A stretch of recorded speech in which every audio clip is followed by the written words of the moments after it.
Ito po ang ating Africa Luxana Bite. Ayan. So this is lightweight stroller, around 6 kg. Good for newborn, fully reclined po siya up to 3 to 5 years old. Ayan. It depends pa rin po yan sa laki at timbang po ni baby. High-seated, reversible po yung kanyang handle, adjustable po yung kanyang handle. A4 cast, ibig sabihin po nun, mamaya didiscuss po namin. And then high-seated po siya. Full canopy. This already washed and ready to use na po. Ayan. Okay. So, ito po yung details po niya one by one. Balik lang muna natin sa normal yung kanyang handle. Ayan. Okay. So, ayan. So, ito yung kanyang, unahin natin yung kanyang canopy. Ayan. So, blue na blue po siya. Ito yung kanyang peekaboo, dalawa. So, ito kapag naka-reverse yung kanyang handle doon. Ayan. So, fitted siya. May lock dito siya, may lock dito sa side, both side. Ayan. Okay. Next natin, ito siya kapag fully reclined.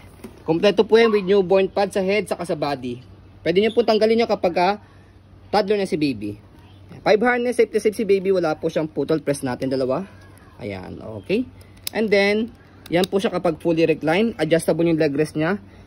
Forward nyo lang po, backward nyo lang po ito kapag gusto nyo po nakaupo. Upo natin siya.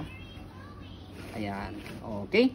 And then, next natin is yung kanyang front handle. Ayan, meron siyang pad. Press nyo lang po itong color white. Angat kapag lalagay ito, tanggalin si baby. Okay? Next natin, ito, meron siyang extra pocket dito. Lagayan ng wipes, tissue, or anything. Front handle. Front handle, footrest. Tapos gulong niya, hindi siya pudpod. Meron siyang stopper dito, Okay? So, kapag naka-reverse yung kanyang handle. Ayan.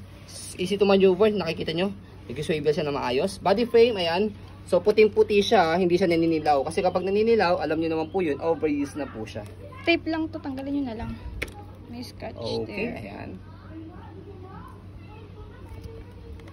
Ang daming features po nitong Luxana Bite. Ayan. So, this is pre-laba.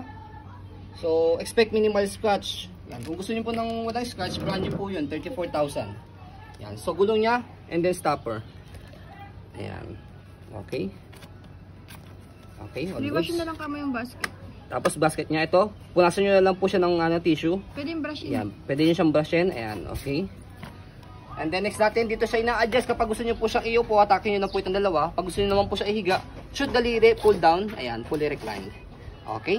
Next natin, kabilang side ng body frame. Ayan, okay. Ba't na dito? Hindi ko alam, ganyan. Dapat dito tayo. Ayan. May minimal scratch pero hindi siya madilaw. Yes. Which is normal naman yun sa mga pre-glove. Ayan. Okay. Handle. So, next natin yung handle niya. Check natin kung may tear. So, ayan. Wala naman siyang tear. Ayan. So, next natin, kapag ni-reverse yung handle niya, itong dalawa, sushoot nyo po rito. Left and right. As you can see muna, yung harapang gulong nag-swivel. Tapos, pag ni-reverse natin yun yan, yung handle niya, mag-straight po yan. Tapos ito naman yung mag-reverse. Pakita natin. Ayan, okay. So, ayan, nakita niyo po ninyo. Nag-lock na po ito. Yung likod naman po yung nag-swivel. Ang purpose po nyon, for easy maneuver. For left and right. Okay, nag-gets po ninyo. So, ayan siya. And then, adjust natin yung kanyang handle. Silver button, left and right. Ayan, depende po sa laki na magbubuhat. Magtutulak. Ayan. Okay. So, stroll muna natin siya to make it sure na smooth siyang i-maneuver.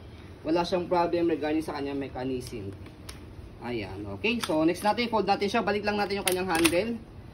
Tapos yung gulong, make it sure lang na naka-stopper na, naka-lock na to Ayan. Pa! Kinagandaan sa kanya, one hand fold, one hand open. So, yan. Slide, naka-unlock. Press yung angat, press yung likod, angat, tapos pull down. Okay. Sa pag-open, gano'n lang din, naka-unlock. Press yung likod, angat yung likod. Press to, angat yung likod, tapos buka.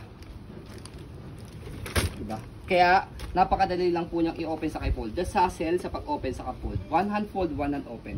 So, yan po ang ating Africa Luxana Bite lightweight stroller. As you can see, very details po kami sa yung pong pag-video kasi kami shop policy, no refund, no exchange. What you see is what you get.